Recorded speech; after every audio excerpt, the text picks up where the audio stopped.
Great. Although the news that's been coming out is so depressing, and I know I got so many emails about what's happening with Zambia, and a lot of people wanted me to comment on is Zambia now, Zam China. Actually, you guys, it's not even a funny story. Zambia is the first African nation to become a full Chinese colony, and we joke about some of these things, but what has happened is really, really tragic.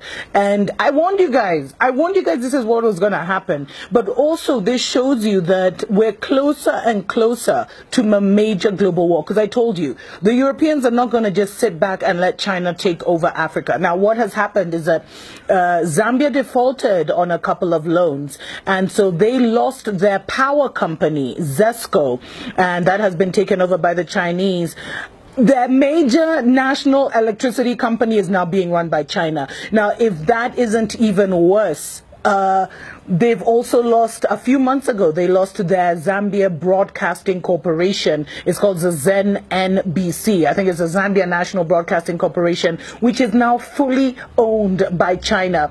And, the government has been denying that this is the case. They've been trying to play cute. They've been trying to play, like everything is okay. But they have actually been in secret talks over how their national electricity company would be taken over. This is crazy. Do you think an African country would be allowed to run China's national electricity company? And, it just shows you that China's neocolonial strategy is reaching ahead. I mean, it's reaching its climax. They've been doing this covert business for so long. And now, they've got their tentacles so deep inside. They've got their tentacles so deep inside that it's going to be hard for some countries to turn back. Now, what's happened is, their whole strategy is they encourage indebtedness. So, hey, they come with the money.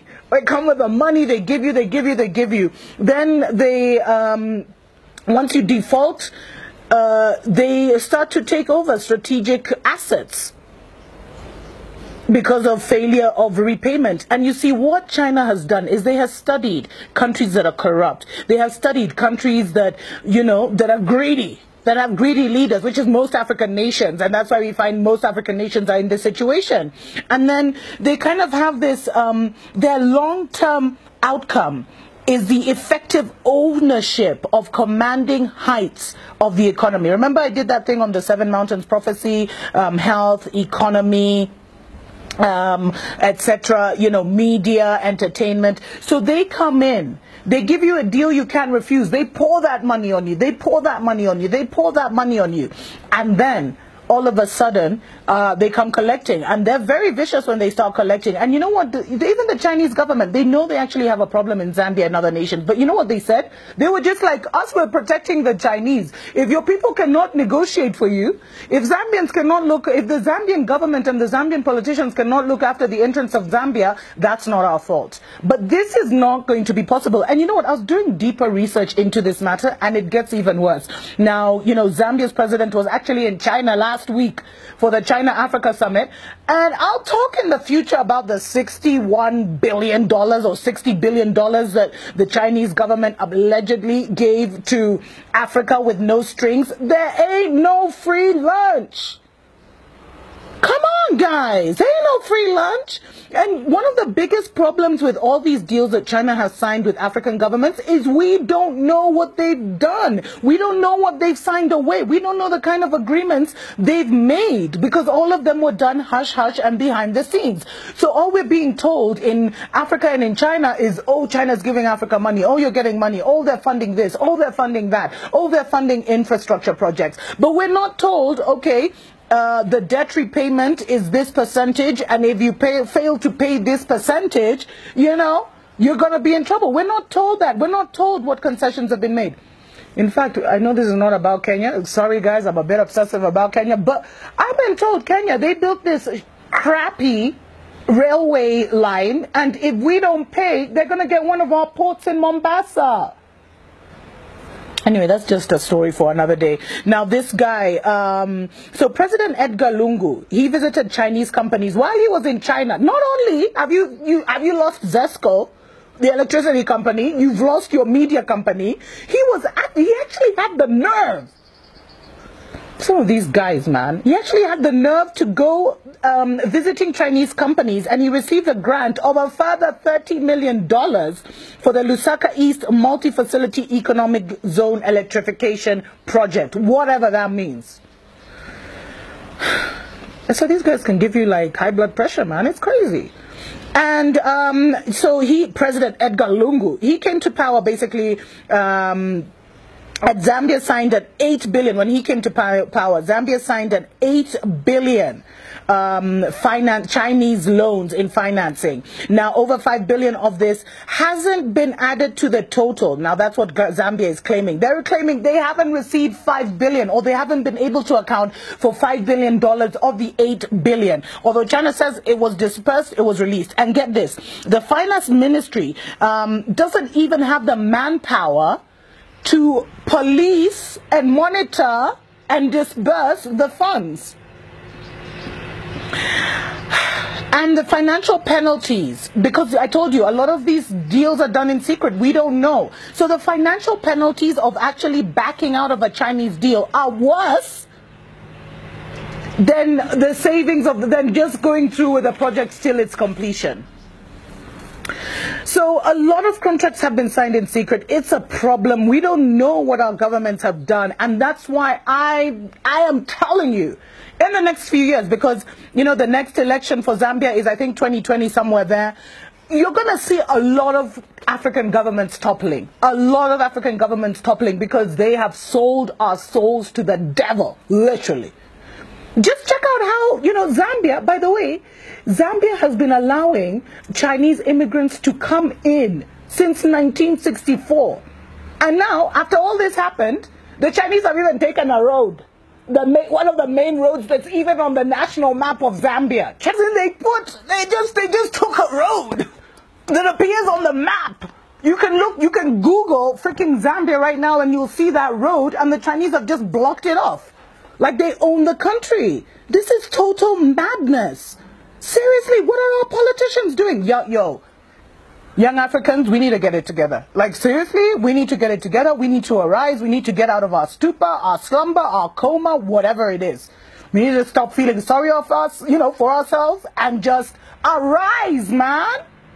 And fight for what is ours. I mean, this is what our grandparents fought for independence for. Many died and were tortured. And you know what?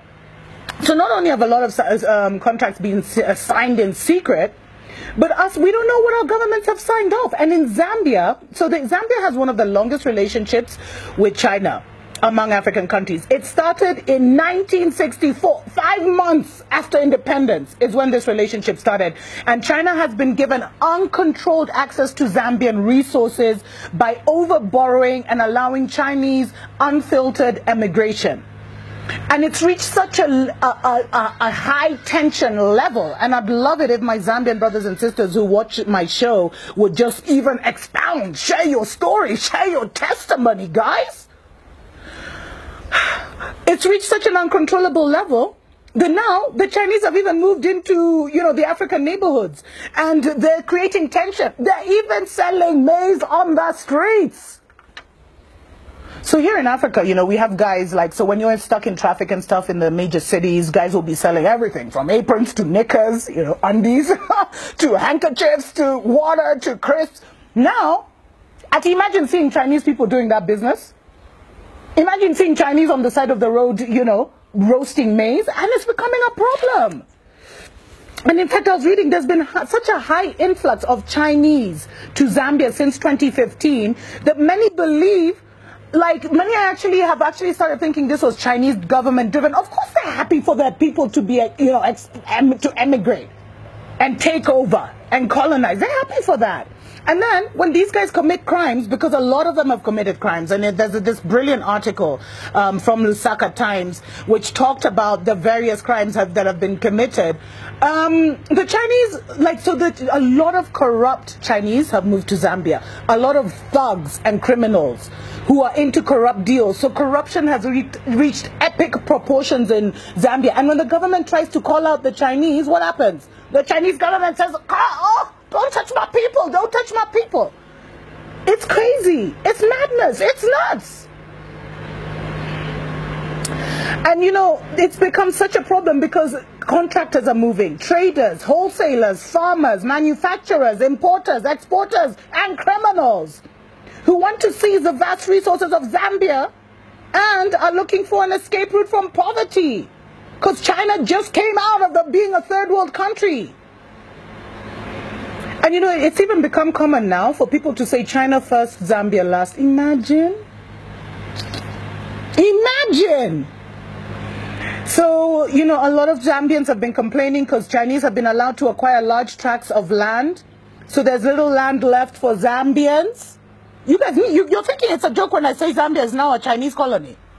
There's been a lot of loss of employment opportunities because they're bringing everyone, cooks, bakers, electricians who learn online, engineers who learn online.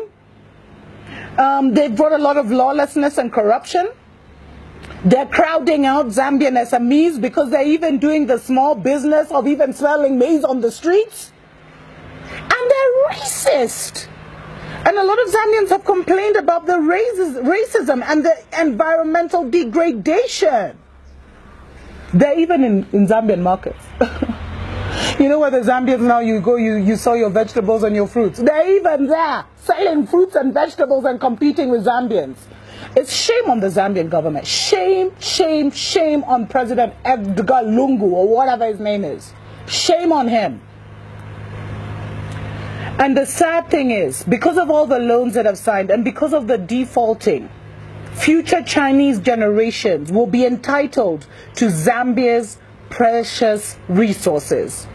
So the children that have not even been born will be born into a neo-colonial China.